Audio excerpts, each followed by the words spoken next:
dhawaada walaalayaal maanta mowduuc cusub ayaan ka hadlayaa insha Allah barnaamijka maxaa cusub ku soo dhawaada marka mowduuca aan maanta u arko inuu yahay wax lagu qaybsan karo ama lagu waana qaadan karo aad iyo aad baan inii soo dhaweynayaa walaalayaal wixii qalada oo aan ku hadlana aniga xaggayga way ka timi waadna iga sixi kartaan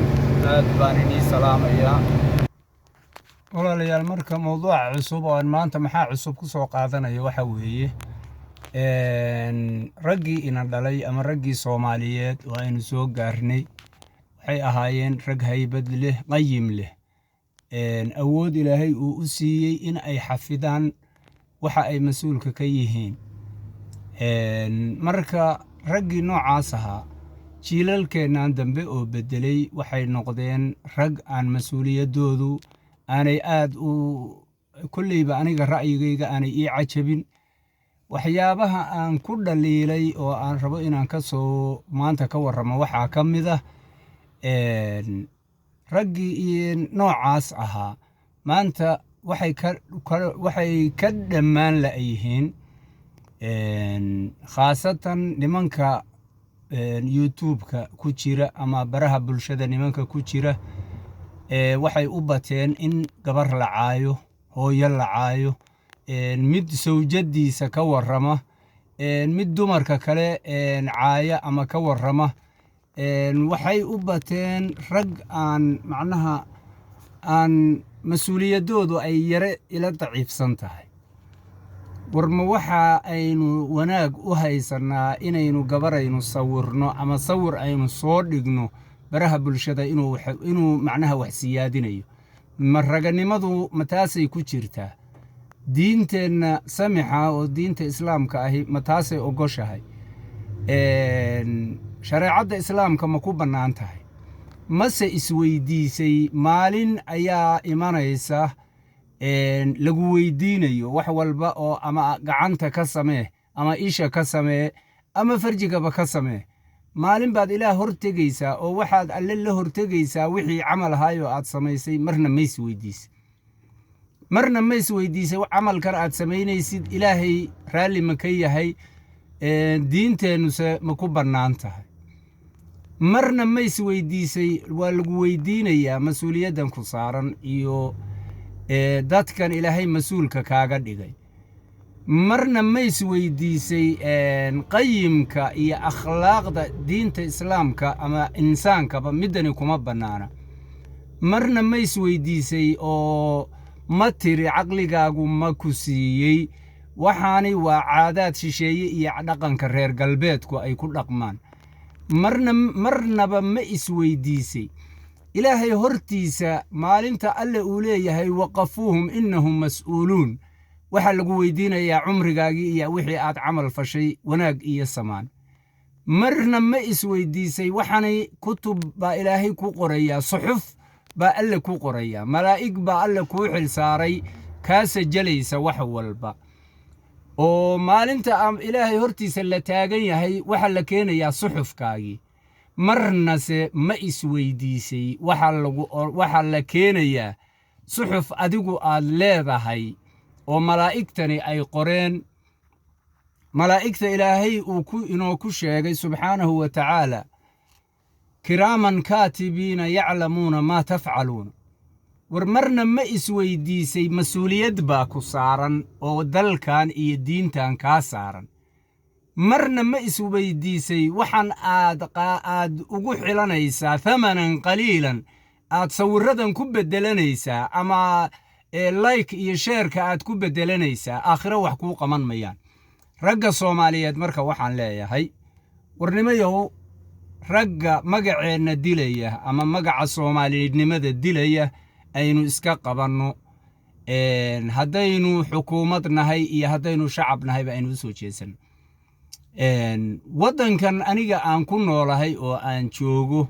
waxyaabaha noocaasa ilaahay subxaanahu wa tacaala wuxuu siiyey xukuumad ilaalisa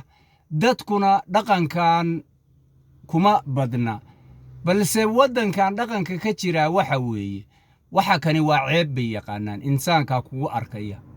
inta badan dadku ma yaqaan ama maba ka baqaanba ilaahay waxa kan raalli kama ah ilmaha yarka waddankan ku dhashay ama lagu tarbiyadeeyay waxa lagu tarbiyadeeyay ceeb laguma tarbiyadeyn xaraam in la yiraahdo marka walaalayaal ragga Soomaaliyeed anigu waa ka mid baana raalli ma ka tahay baan ku iri in xaaskaagii ama hooyada in la duubo ama ay nin kale uu soo sawiro oo uu baraha bulshada dhigo raalli ma ka tahay gabadhaada iyo walaasha in uu sawir inta la soo sawiro baraha bulshada la dhigo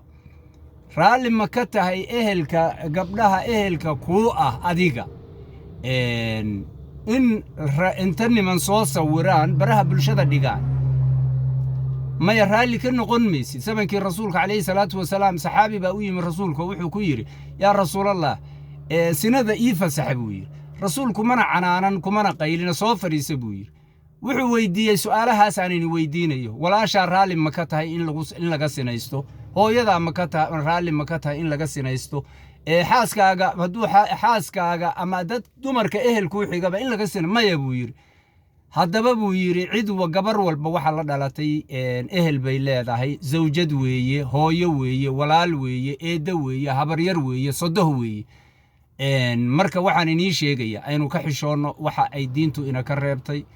aynu ka xishoono waxa aan ku banaanayn magaceena duleeyay waxyaabaha keenaya dumarkeeni in ay waxay rabaan sameeyaan ama waxay rabaan sawiraan inaga ayay ina ka arkeen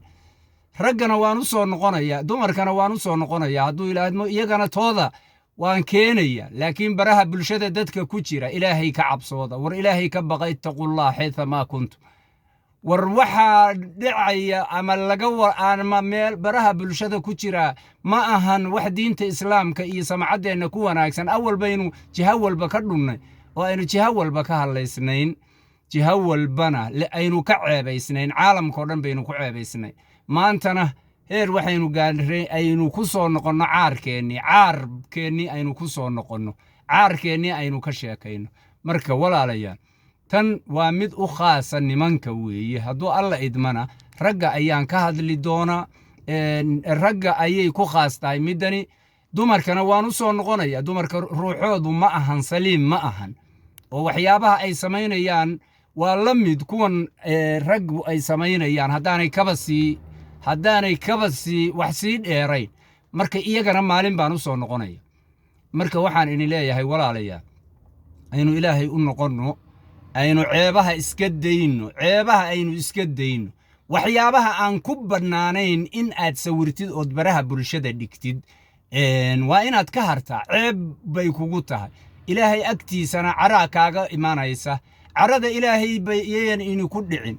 oo carada ilaahay waa laga fogaadaa qadab allah ilaahay qofka uu u carooday adduuniya aakhira midna waxuma jiraan marka ilaahay ka baqaanin iri waxyaabaha qof waliba intuu sawiro uu dhigayo baraha bulshada ha laga daayo war waxaas ha laga daayo ha laga waantoobo aniga marka maanta maxaa cusub barnaamijkan aan ugu magac daray waxaan u arkay in aan bal ra'yigayga ka dhiibto ragga Soomaaliyeed iyo waxyaabaha inta badan ay ku dhaqmaan in yar mooyaane marka walaalayaal in badan oo wanaagsan ayaa ku jirta ragga Soomaaliyeed oo odayaala oo culimo leh oo caaqil leh oo magaca looma wada sinna marka walaalayaal inta xun baan leeyahay aynu iska qabanno iyo inta wax magaratada ah tan dumarkana waan u soo noqon doonaa hadduu ilaahayno xilaqada ku xigtaan ka dhigaya assalaamu calaykum waraxmatullaahi